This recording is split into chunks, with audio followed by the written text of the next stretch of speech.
Hello viewers, আসসালামু আলাইকুম। Welcome back to my another video. আজকে আমি বিস্তারিত আলোচনা করব যারা গ্রাম থেকে ঢাকায় এসেছেন অথবা গ্রাম থেকে ঢাকায় আসার জন্য ভাবতেছেন বা অনেকে ভাবছেন, তাদের জন্য কিন্তু মূলত আজকের এই ভিডিওটা। যারা বিশেষ করে ঢাকায় আসছেন গ্রাম থেকে, তারা এদিক সেদিক ঘোরাফেরা করতেছেন, অনেক জায়গায় অনেক গেলে যাচ্ছেন গার্মেন্টসে চাকরি করার জন্য, কিন্তু আপনাদের চাকরি হচ্ছে না শুধুমাত্র একটি ভুলের কারণে। এই ভুলটাই আপনারা বারবার করতেছেন এবং অনেকে আমাকে অনেক ধরনের কমেন্ট করতেছেন। অনেকেই বলতেছেন, ভাই আমার সার্টিফিকেটে এক নাম, আমার জন্ম নিবন্ধনে এক নাম।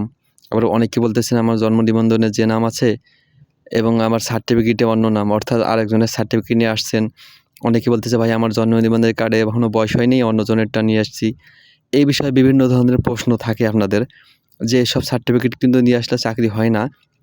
এবং আজকে আমি ক্লিয়ারলি বলবো যে কাগজপত্রের কোন সমস্যাগুলো হলে আপনাদের চাকরি হবে না। তার মধ্যে কালকে আমাকে আবার একজন কমেন্ট করে বলেছেন, রানী খাতুন, তিনি বলেছেন, দেখেন তার কমেন্টটাও কিন্তু সেম একই। তিনি আমাকে বলেছেন, ভাইয়া আমার সার্টিফিকেটে যে নাম আর আইডি কার্ডে অন্য নাম, আমার ভালো নাম দেয়া, এতে কি চাকরি সমস্যা হবে? অবশ্যই চাকরির সমস্যা হবে। নিয়েও কিন্তু একই প্রশ্ন করেছেন। কারণ এখানে অবশ্যই সমস্যা হবে। কেন সমস্যা হবে না? কারণ আপনার হচ্ছে সার্টিফিকেটে এক নাম, আপনার হচ্ছে আইডি কার্ডে আরেক নাম। এখানে তো সমস্যা হবেই। আপনার ডকুমেন্ট যেটা এক কথায় কাগজ, এই কাগজের মধ্যে আপনার জয়টা ডকুমেন্ট থাকবে, এক কথায় আপনার যদি সার্টিফিকেটে যে নাম থাকবে, অর্থাৎ আপনার শিক্ষাগত যোগ্যতার যে সার্টিফিকেট থাকবে, আপনার যোগ্যতা যতটুকুই হোক, এসএসসি, এইচএসসি অথবা জেএসসি, যে শিক্ষাগত যোগ্যতা হোক না কেন, এই শিক্ষাগত যোগ্যতার যে সার্টিফিকেটে আপনার নাম, সেই নামটা আপনার ন্যাশনাল আইডি কার্ড অথবা জন্ম নিবন্ধন অনলাইন, এই দুটার মধ্যে, এবং চেয়ারম্যানের চারিত্রিক সনদপত্র সেখানে তিনটা নাম আপনার এক জায়গায় মিল থাকতে হবে, এই তিনটা ডকুমেন্টসে। এবং এই ডকুমেন্টসগুলোর মধ্যে যদি আপনার চেয়ারম্যানের চারিত্রিক সনদপত্রে এক নাম, তারপরে যদি আপনার সার্টিফিকেটে এক নাম থাকে, আবার জন্ম নিবন্ধনে আরেক নাম থাকে, তাহলে কিন্তু হবে না। এক কথায় আপনার যদি আবার মনে করেন আপনার সার্টিফিকেটে এবং ন্যাশনাল আইডি কার্ডে নাম এক আছে, আপনার চেয়ারম্যানের চারিত্রিক যে সনদপত্র সেখানে নাম ভুল আছে, তাহলে কিন্তু চাকরি হবে না। আবার চেয়ারম্যানের চারিত্রিক সনদপত্র এবং আপনার আইডি কার্ডের নাম ঠিক আছে, কিন্তু আপনার যে সার্টিফিকেট যে শিক্ষাগত যোগ্যতা সেখানে কিন্তু আপনার নাম অন্য আছে, তাহলে কিন্তু চাকরি হবে না। কাজে আপনাকে যেটাকে প্রাধান্য দিতে হবে, যারা ঢাকায় আসছেন এবং ঢাকায় আসার কথা চিন্তা ভাবনা করতেছেন, ভাই আপনারা অবশ্যই আগে আপনাদের কাগজপাতিগুলো ঠিক করবেন। কারণ তিনটা কাগজেই কিন্তু আপনাদের নাম এক থাকতে হবে, এক শিক্ষাগত যোগ্যতায়, তারপরে আপনার আইডি কার্ড অথবা জন্ম নিবন্ধনের কাগজ, এবং চেয়ারম্যানের চারিত্রিক সনদপত্র বা কাউন্সিলরের মনোনয়নপত্র। এই কাগজগুলোর, এই ডকুমেন্টসগুলোর মধ্যে আপনার নাম এক থাকতে হবে।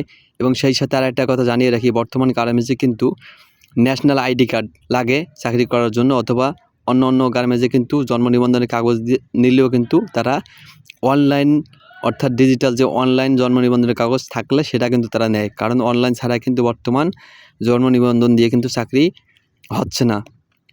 এ হচ্ছে কিন্তু মূল একটা পয়েন্ট। কাজেই এই ডকুমেন্টসগুলো আপনারা ঠিক করে অবশ্যই আসবেন। কারণ আপনারা এইগুলা ভুল করে, এগুলো কাগজপত্র ঠিক না করে যারা ঢাকায় এসছেন, তারা অনেক জায়গায় অনেকভাবে ঘোরাঘুরি করতেছেন, হয়রানি হচ্ছেন এবং আপনাদের চাকরি হচ্ছে না। চাকরি না হওয়ার একটাই মূল কারণ হচ্ছে, চাকরি হবে কীভাবে? আপনাদের কাগজপাতির সমস্যা। আপনি যে গ্রেডে যাচ্ছেন সেই গ্রেডেই বলতেছে আপনার যে যারা লোক নেয়, আয়ের লোক অথবা ইনচার্জ, সুপারভাইজার, লাইন চিফ যারা লোক নেয়, তারা যখন আপনার কাগজপাতি নেয়, দেখে আপনার এক একটা কাগজে এক একটা নাম, তখনই কিন্তু আপনাকে তারা রিজেক্ট ঘোষণা করে, তখন কিন্তু আপনাকে তারা নেয় না। তারা নিলেও কিন্তু অ্যাডমিন সেকশন থেকে আপনাকে নেবে না।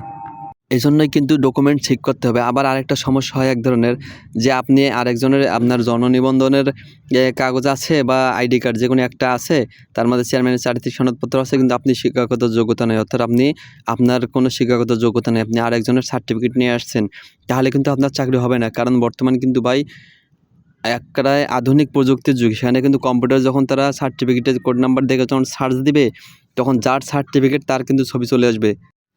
তখনও কিন্তু আপনার চাকরি হবে না, কারণ তখন তারা বলবে যে আপনি ফ্যাক্ট সার্টিফিকেট নিয়ে এসেছেন। এজন্য কাজে আপনি কাগজপত্র ঠিক করে আসবেন। এছাড়াও আরেকটা জিনিস সমস্যা করে সেটা হচ্ছে যে আপনার ঠিকানা, আপনার অ্যাড্রেসও সব জায়গায় ঠিক থাকতে হবে। এক কথায় আপনার কাগজপত্রে আপনার নাম এবং আপনার অ্যাড্রেস যতগুলো ডকুমেন্টস থাকবে সবগুলো ডকুমেন্টসের মধ্যে কিন্তু এক থাকতে হবে। তো এই হচ্ছে আজকে মূল বিস্তারিত আলোচনা বিভাগ। আপনারা আশা করি বুঝতে পারছেন। আজকে এ পর্যন্তই, দেখাবেন নতুন কোনো ভিডিওতে। সে পর্যন্ত ভালো থাকবেন, সুস্থ থাকবেন। আল্লাহ হাফেজ। আর হ্যাঁ, অবশ্যই আমার চ্যানেলটি সাবস্ক্রাইব করে আমার পাশে থাকবেন এবং আমার ভিডিও যদি ভালো লাগে তাহলে অবশ্যই একটা লাইক দিবেন।